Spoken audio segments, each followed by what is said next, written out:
The regular season is done, and we're ready for the playoffs. Good luck talking yourself into anyone that isn't Baltimore or San Francisco, but that's why we play the games. Let's start with last night. It was the headliner. It was the thing I was looking forward to all night. Bills in Miami. They clinched their fourth straight AFC East 21-14 win in Miami. I wanted Jacksonville to still be alive to have even more be on the table for the Bills here with this one, but now I don't know what to do with the Bills. I thought they were going to win this game. It's a bit like how Miami's trending. It's a bit like how Buffalo's been trending. But then you're watching it all play out, and you're like, why do I still like this team? I'll admit, I have those moments. Allen, 3rd and goal at the Miami 5-yard line. 0 blitz, full blitz. Just an awful decision. Throws it. Eli Apple has the pick. Next possession, it's 4th and 2 at the Miami 35. He rolls out to his right. He chucks it. You could argue, hey, 4th and 2, it's kind of like a punt. You know, they gain 15 yards. I don't know. If it's almost like a punt, then try to give your receiver a better chance, who did fall down, but it looked like a defensive player for Miami was underneath it anyway. It wasn't going to matter. End of the half was really nasty. They're at the Miami 11 with 11 seconds left, but no timeouts. And Allen throws it short of the sticks, or short of the goal line in this case. Tackle, half is over. McDermott, halftime interview, obviously very annoyed, being like, you can't throw that ball into the field of play. I can't believe how many NFL quarterbacks do this, but I shouldn't say it that way because there's so many 3rd and 7 throws that go 5 yards where you feel like the reason the guy was open underneath, maybe he can make a play and get clean and fall forward and then get us that first down. Clearly, that's what Allen was thinking on this one, but you couldn't do that. And it's one thing to not get the first down. It's another thing to cost you the field goal because you let the clock run out because you don't have anything going on. The first possessions of the second half, both teams exchanged punts. You're expecting at some point, you're like, are the Bills going to answer? Okay. They get back into the red zone again, and then Christian Wilkins with an incredible strip sack, fumble, and fumble recovery, and you're just left going, why do I still like Buffalo? And I thought Chris Collinsworth and Mike Tirico were so on point last night. You know what I love in a broadcast is when you're giving me the game, but you're giving me tidbits that don't feel like a distraction from the game itself, because it's still obviously a very competitive game. But there's a lot on the line. There's a lot into this, and I think Collinsworth was perfect on telling you, hey, like, this feels like their season. Like, every time you feel like they're going to turn this page and be the team that we'd expect them to be. Granted, they've had all these different injuries, but I'd rather have Buffalo's injuries last night than Miami's injuries. Being down Phillips and Chubb, Ginkle out with the foot injury, Van Ginkle to be official here. I know that the Bills lost Douglas, and they basically lost a couple receivers, including Gabe Davis, and another one that is kind of a bit player. So you can make an argument either side. But when your edge guys are gone and then Melvin Ingram is running around at 34 years old in coverage against Kincaid, that's not ideal. And that's why I think Miami, to their credit and Fangio's credit, like, a big part of what they were trying to do is create some sort of pressure against Allen, hoping that it would work, because they just didn't have the personnel to get there with just 4 guys. And it actually looked like it was working. But after that fumble, I'm like, what is wrong with me? Because this felt like a microcosm of their entire season. Bills get off to the good start. Record-wise, after the Jets OT loss, you're like, that's weird. How did that happen? The Jacksonville-London game, where they looked dead for 3 quarters, they gave up a game-winning drive to Mac Jones. Mac Jones is going to be at a Rotary Club years from now. They're going to play that drive for him. They lost to Cincinnati, which was just Cincinnati answering after their dismal start to everything. A game-winning field goal to Denver, then a Jake Elliott field goal for 59 yards in the rain to lose in overtime to the Eagles, and they looked like they were clearly the better team. So as you're looking at all of those outcomes, it felt like it was playing out in the game where you're like, what the hell is wrong with this team? What's wrong with me? Right? And then Deontay Hardy, from assumption, takes it 96 yards to the house and saves the season. Now, maybe not save the season because they were going to be in the playoffs because of the Jacksonville result, but it kind of felt that way. That Buffalo getting that punt return touchdown, then the touchdown later, and then running out a lot of that clock with the runs, then obviously not getting it in the very last one, and then you had Miami's issues, which we'll get to here in a second. I don't know if it saved the season, because as I've just run through everything, and with Allen, I don't know if I'm like, I guess I'm supposed to feel better, but I don't. And that's also based on Buffalo not just being a team of like, hey, we're in the playoffs. This is a team with real expectations, and a team I still kind of hold out hope for. And last night I asked myself, as much as I've asked myself through the second half of the season, it's like, why are you into these guys again? because they won a bunch of games towards the end of the year when they had to have it. Well, they did win their 4th straight AFC East, so maybe that's why I'm here with it. Allen's got 18 picks, second most in the NFL behind Howell's 21. Sometimes I wonder if I'm lying to myself. I've done it at times. They were 6-6 to 11-6. They're the 2 seed, but maybe it has more to do with every other team not being Baltimore, where you're like, yeah, why doesn't Buffalo have as good of a chance? They just beat Miami. You want to sign up for Kansas City? You like Pittsburgh? You like the Browns? You like Houston? So maybe that's it. Maybe it's not so much about Buffalo, it's everybody else. Miami's the 6th seed, and they have to face the worst offense of Mahomes' Chiefs' tenure. Miami's edge guys we've already talked about. I appreciate what they tried to do last night, trying to be aggressive like that against Allen. It worked against Allen for the most part. It's probably not going to work against Mahomes, even in this diminished version of a Chiefs offense against Mahomes. Great stat by Tirico. Points out in the second half, Miami has to have it. Instead, 4 consecutive punts in a game, all in that second half. First time all season for Miami. They had 24 yards total on those 4 punt possessions. And then the 5th possession, they move it 23 yards before an absolutely awful pick by Tua, where you still had downs, you still had time, and throws it where he completely misses the target. And there was 2 guys over there. You didn't need that throw right then and there. 4th down, no issue with whatsoever. A little closer, less time. 3rd down, no issue with it. Right there, can't happen. So what do the Tua people have to say today? Well, it wasn't as good as its greatest part of it. Maybe it's not as bad, but you also have a price thing that you have to worry about. But there's some clear indicators here that there seems to be some like fatal flaw stuff with him. I asked somebody to run the numbers, and the numbers came back confirming what I think I've seen this season.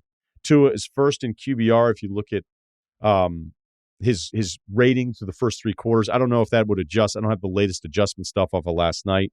If you go by EPA, quarters 1 through 3, nobody's better than him.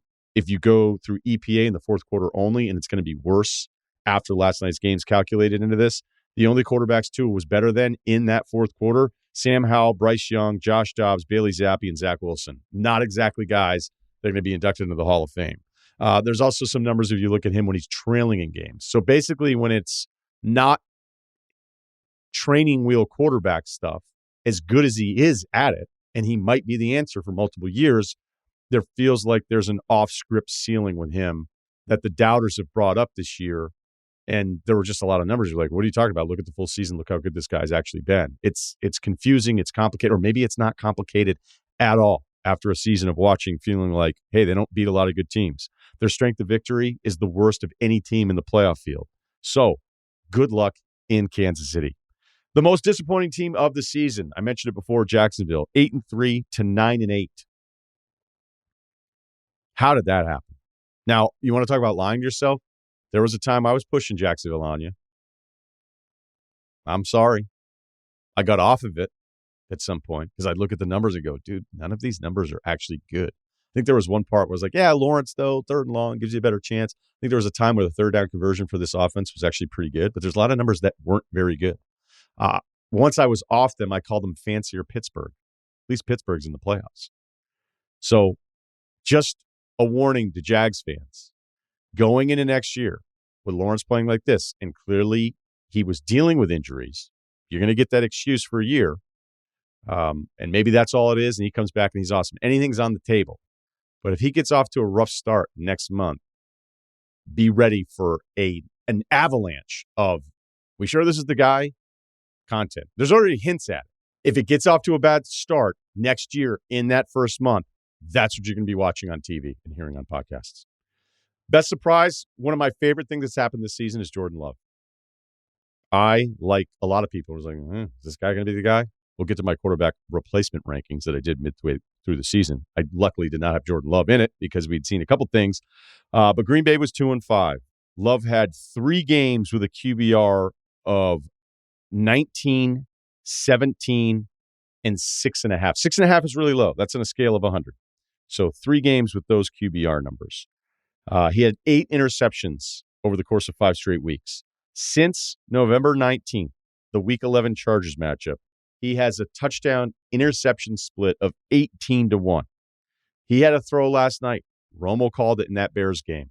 2 deep zone, 2 safeties back. That means somebody in that alignment was going to be playing underneath the sideline throw. You have a small pocket to throw that ball into. You can't throw a pop-up because it's going to get blasted. You can't throw it short because the guy underneath is going to pick it. You have a very, very specific small window to make that throw, and he made it great. There was another end zone throw where you could see the slot route, clear out the inside of the traffic, but it was still going to be a very tight spot because all those red zone throws are really tough. You have to be definitive. You have to be quick. You have to have the arm strength, and he let that one fly off to his right. I want this to happen. I want Jordan Love to be the next Packer quarterback that has that job for a long time because they deserve it after all the bullshit with Aaron Rodgers. My argument during the Aaron Rodgers exit strategy events of multiple seasons was very simple. You have not had it nearly bad enough to be dumping on this organization this way. Instead of wanting all of your retread buddies who may not make other rosters being on the team. Like my point with Rodgers was always very simple. Make a better argument about why you deserve to feel this wrong. And he never could. And the fact that they were forced to finally move on from him, it sucks he got hurt. I wanted to see him play with the Jets this year. Clearly, I would never root for that. But I'm rooting for Jordan Love to be the answer at that position. And in the second half of the season, it looks like they have that guy after a rough start. The coaching carousel. The only one I really care about is Antonio Pierce. I am biased. I love the guy, but I want it to happen. He went 5-4 with the Raiders. The defense went from 27th to 4th once he took over. It feels a bit like the not being Rick Pitino theory that we experienced with the Celtics in 2001, the 2000-2001 season. Pitino had been there a bit.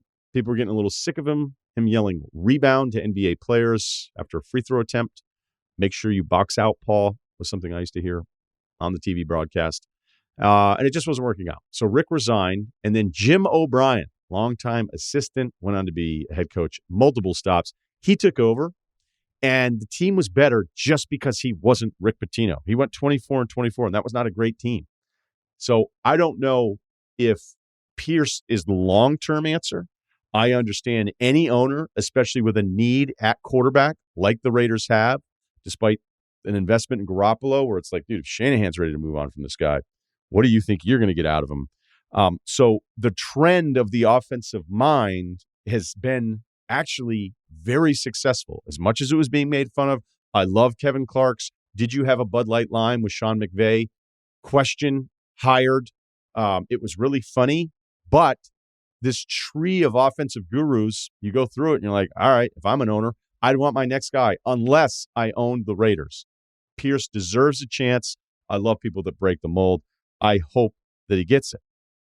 Because you can understand, say, Ben Johnson getting an opportunity somewhere else. Maybe it's with Washington. Maybe it's that Carolina connection. They draft Drake May and we're on to the next. Or maybe it's Harbaugh with either the Raiders or the Chargers.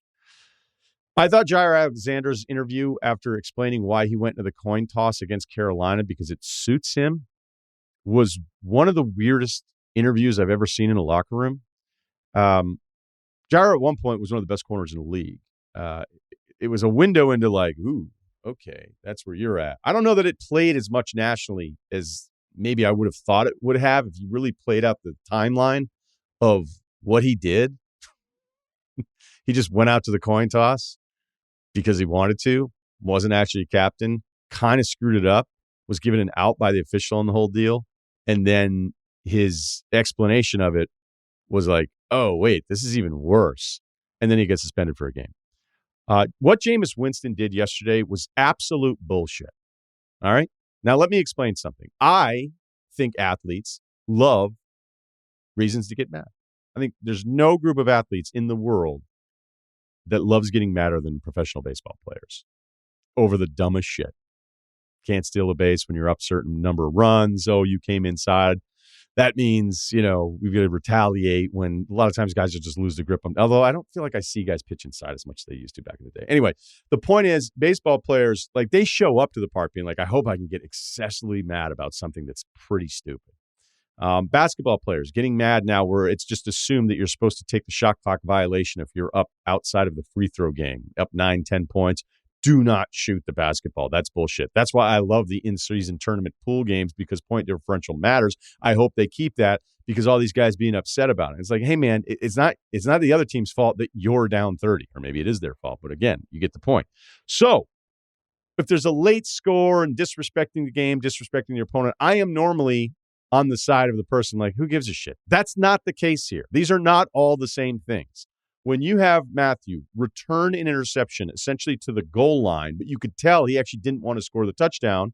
Okay, he was thinking, hey, let's just get down. But then nobody was catching him. And then he still allowed himself to get tackled. So you're thinking, okay, Winston comes in. They're lined up in victory formation. They're going to take the knee, run this clock out. They're blowing out Atlanta. This game's over. And by the way, New Orleans, a massive disappointment this season based on opposing quarterbacks that they were going to face, bringing in Carr. Like, I know they scored a ton of points yesterday, but that team is a big disappointment considering what their opposing schedule was looking like before the season started. So Winston decides to just change the play, not tell the coach, hand it off to Jamal Williams. He goes in for his only touchdown of the season. Now, I knew it was bad when I saw it. Then I saw Winston's explanation saying it was a team decision. Yeah, except it wasn't. It was yours. The head coach didn't know. Arthur Smith, who's clearly pissed off because he knows he's going to be fired, another disastrous season, is mad at Allen. And you can hear the audio of Allen saying, I know, because he didn't know what had happened. His own player decided to change the whole thing. One of Winston's ridiculous explanations in this was that, well, what if Matthew had run it in? Then what? You're like, yeah, except you ran another play. This is one of those rare instances. Like, if you're lined up, there's a gentleman's agreement out there that we're victory formation, taking the knee. We're not going to do this to you. But that's what Winston has been about his entire life. This is the same guy in 2014 when he was suspended against Clemson, and you can get into whether or not the suspension was deserved for him yelling an obscenity in a cafeteria or a student gathering center or whatever. And then it got upgraded to full suspension, and then he just shows up in pads, full warm-up. Like, and Jimbo, like, I remember watching that game years ago at home going, what the fuck is he doing? And that's just kind of who he is. And I know some people think it's, like, really funny. I would be so sick of him and so furious if I were the head coach. And I don't think you have to like that if you like any of the other stuff. QB replacement rankings. Let's look back at what I had. I think it was about midway through the season when we did it. Number 1 was a bit of a layup. Zach Wilson. Check. Number 2, Mac Jones. Check. Number 3, Justin Fields. He's going to get replaced. Number 4, Kyler Murray. It looks like he's the guy. And I credit Sando, who joined us last week. He goes, this is an ownership group that's not going to be in a hurry to just move on from a guy they paid all of that money. And number 5 was Russell Wilson. It feels like 4 for 5. And finally, the numbers you should know. The 2023 season team's average point total, 21.8. That's 3 straight seasons of decline since an all-time high of 24.8 points per game by team in an NFL season in 2020. The 21.8 ranks 26th all-time. I thought the quality of play over the course of the season was bad. Maybe it's just being caught up in it every single week, but the number of primetime games where they were close, so we were tricked into thinking they were entertaining because they were entertaining. I don't know that it was great. Or maybe the quality of play on offense was just worse, and I'm not giving the quality of play on defense enough credit. For a league that looked like it was impossible to stop anybody, there seems to have been some kind of correction. To finish where I started, how many teams can you get to before you wouldn't go, how the hell did that team win a Super Bowl, right? We know that it's Baltimore, San Francisco, the Mahomes factor. It's those 3. Buffalo, maybe. I picked Buffalo, San Francisco before the season started. At least I have a chance at it. Dallas, I don't think history should get in the way of it. I don't think it'd be necessarily a surprise. So is it only 5? Pittsburgh, no. Miami, no. Cleveland, interception fest. I mean, really? Stroud, a rookie quarterback. The NFC, Detroit, maybe if something got real weird, but probably not. Tampa 9-8 with Baker limping all over the field again yesterday, barely beating Carolina. Philly, who's signing up for that? The defense is getting worse since they brought in Matt Patricia. So, look, it's still football. You're still +2 in the turnover game after playoff, and crazy stuff can happen. But the middle to back end, it feels impossible to talk yourself into one of those teams right now.